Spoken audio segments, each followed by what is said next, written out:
Why does your scanner show the P0647 engine code? What does it mean?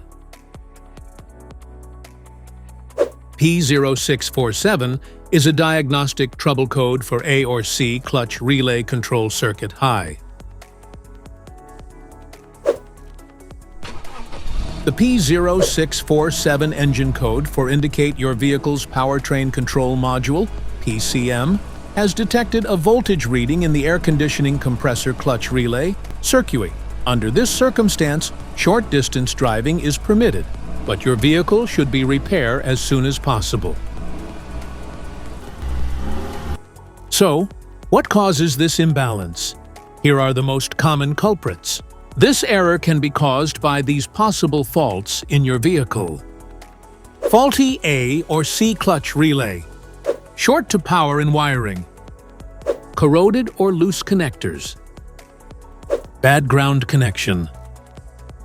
Defective powertrain control module, PCM.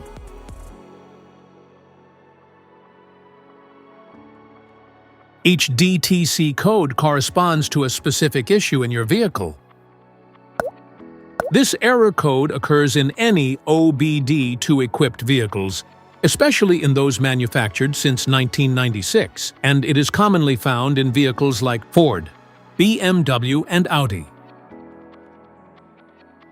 If you want to fix this error code, let us know in the comments section. We will definitely make the video on your demand. If you like this video, don't forget to subscribe to our channel. Thanks for watching.